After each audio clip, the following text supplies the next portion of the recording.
अयोध्या के राम मंदिर चढ़ावा चोरी मामले में योगी सरकार ने अपने एक्शन से जता दिया कि राम भक्तों की श्रद्धा से खिलवाड़ करने वालों को किसी कीमत पर बख्शा नहीं जाएगा। सरकार को सौंपी गई एसआईटी की प्रारंभिक रिपोर्ट में उसमें कई सिफारिश की गई, जिसके बाद 8 लोगों के खिलाफ एफआईआर दर्ज की गई है। विश्व हिंदू परिषद ने भी कड़ा रुख अपनाते हुए एफआईआर दर्ज करने का दबाव बनाया और फास्ट ट्रैक सुनवाई की मांग की। विश्व हिंदू परिषद ने कहा कि मंदिर ट्रस्ट के महासचिव चंपत राय पर आरोप है तो जांच होनी चाहिए। उधर चंपत राय ने जांच का हवाला देकर किसी तरह की जानकारी सार्वजनिक करने से फिलहाल इनकार कर दिया है।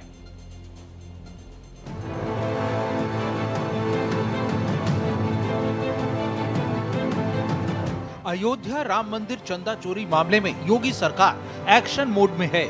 इस मुद्दे पर गठित एसआईटी की प्रारंभिक जांच रिपोर्ट सरकार के पास है और सूत्रों के मुताबिक अब सरकार इसके आधार पर कानूनी कार्रवाई की दिशा में बढ़ रही है।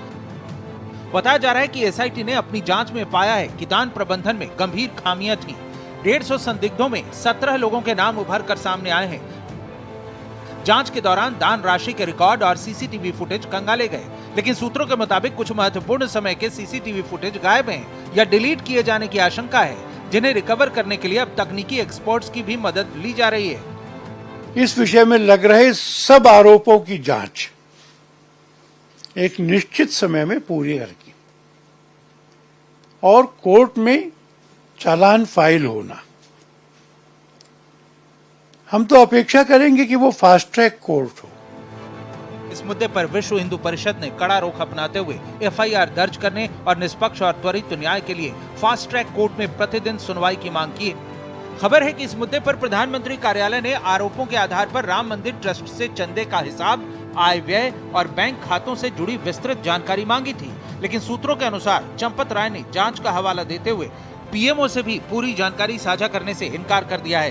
दरअसल एसआईटी की प्रारंभिक रिपोर्ट आने के बाद से श्री राम जन्मभूमि तीर्थ क्षेत्र ट्रस्ट के महासचिव चंपत राय विवादों में घिर गए हैं, क्योंकि रिपोर्ट में लगभग 150 संदिग्धों की पहचान की गई है, जिनमें कथित तौर पर चंपत राय के कुछ करीबी सहयोगी और मंदिर के कर्मचारी शामिल हैं।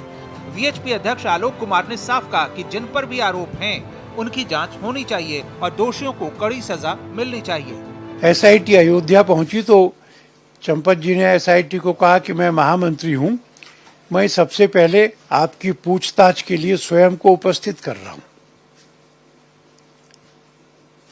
एफआईआर होगी, विषय आगे बढ़ेगा तो चंपत जी को स्वयं के बारे में निर्णय करना होगा। जो उचित निर्णय होगा वो करेंगे। हमने उनको कुछ परामर्श नहीं दिया है। दान चोरी की जांच अब मंदिर ट्रस्ट की तरफ से 2021 से की गई जमीनों की खरीद फरोख्त से जुड़े भूमि सौदों तक भी पहुंचती बताई जा रही है। इस संबंध में आम आदमी पार्टी और समाजवादी पार्टी ने चंपत राय से ट्रस्टियों पर चंदे के पैसों के दुरुपयोग और हेराफेरी के गंभीर आरोप लगाए हैं।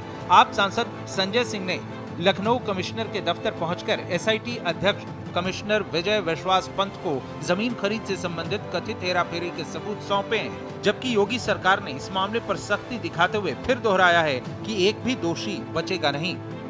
कई सबूत है मेरे पास जमीन घोटाले से संबंधित और वो सारे कागजात एसआईटी के सामने रखूंगा। तो अब तक कार्रवाई क्यों नहीं हुई? अब तक कार्रवाई होनी चाहिए थी ना। किसने रोका है कार्रवाई के लिए?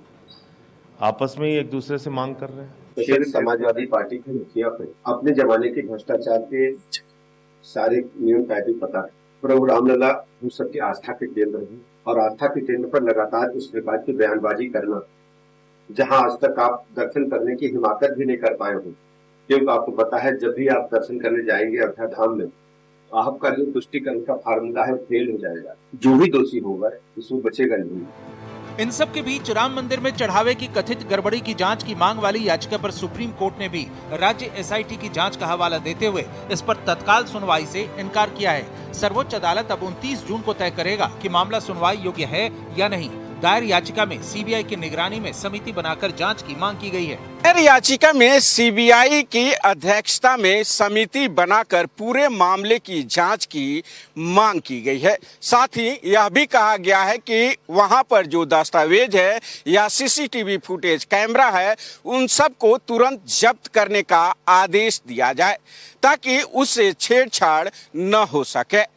अब देखना होगा सुप्रीम कोर्ट जब 29 जून को इसको लेकर सुनवाई करेगा तो सुनवाई के बाद क्या कुछ आदेश देता है। सीएम योगी इस मुद्दे को लेकर जांच प्रक्रिया पर भरोसा रखने की अपील कर चुके हैं। भविष्य में राम मंदिर की व्यवस्थाओं में भी बड़े बदलाव संभव हैं, क्योंकि एसआईटी ने भविष्य में ऐसी गड़बड़ियों को रोकने के लिए अपनी रिपोर्ट में कई महत्वपूर्ण बदलावों के सुझाव दिए हैं। लखनऊ से संवाददाता पीयूष राय और दिल्ली से कोमल शर्मा और गोपाल कृष्ण की रिपोर्ट।